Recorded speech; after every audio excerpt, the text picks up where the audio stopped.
Hello everyone, स्वागत छ मेरो छोटो र पहिलो मिनी भ्लगमा। समर लागिसकेको हुनाले हामी आज खोला जाने प्लान गऱ्यौँ। हामी खोला फर्स्ट टाइम जाने भएकोले खोला कति टाढा छ, खोलामा दह छ कि छैन भन्ने क्युरियोसिटी रहेको थियो। मेन कुरो त हामीलाई पौडी खेल्न नि आउँदैन थियो। त्यसको बावजुद पनि हामी खोला झरेर सानो दह पनि भेटायौँ।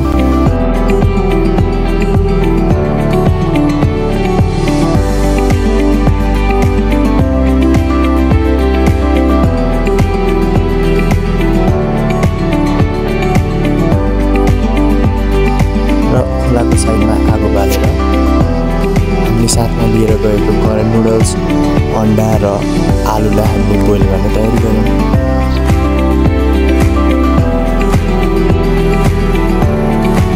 हामीसँग पिउनुको लागि 3वटा एक्सट्रिम पनि रहेको थियो र यसलाई चिसो गर्नको लागि मैले केही समय पानीमा डुबाएर राखेँ।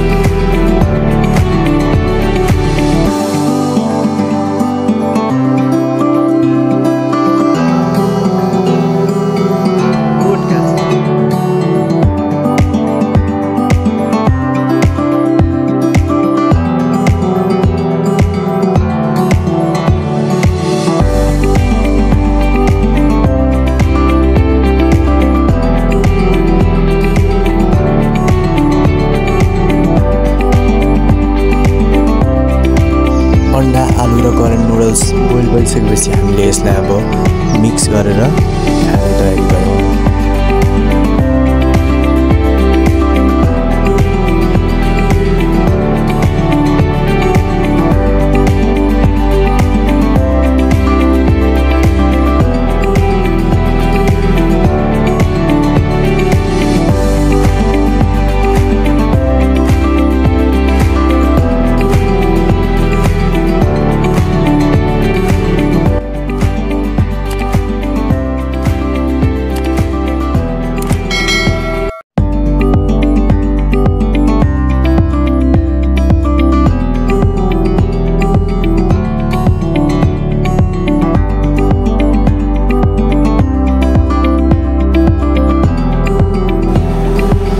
हाम्रो दाइले फेरि आफ्नै तरिकाले पौडी खेल्दै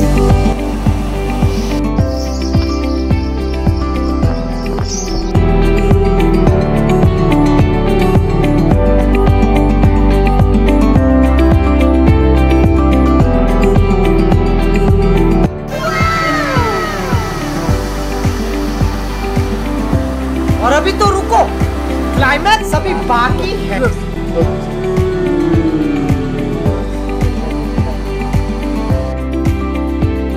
खान जन्मेकाहरू हौ खाऊ।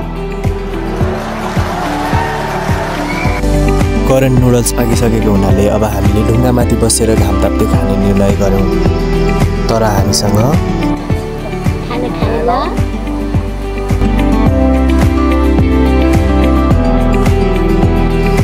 न प्लेट न चम्चा, त्यसैले मैले चाहिँ उत्तिसको चपस्टिक बनाएर खाने निर्णय गरेँ। दाइहरूले हातले कमका कम खानु थाले।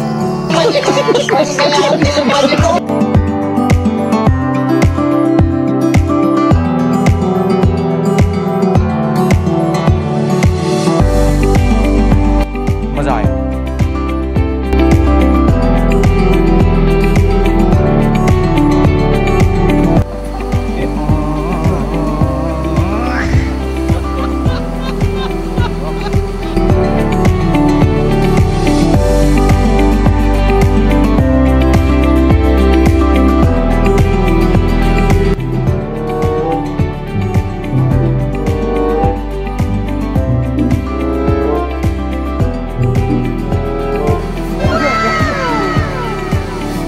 प्रकृतिसँग रमाउँदै हामी 3जना दाजुभाइ मस्त बसेर घाम ताप्दै करेन्ट नुडल्स इन्जोय गऱ्यौँ। फन्नी मोमेन्टहरू क्याप्चर गर्दै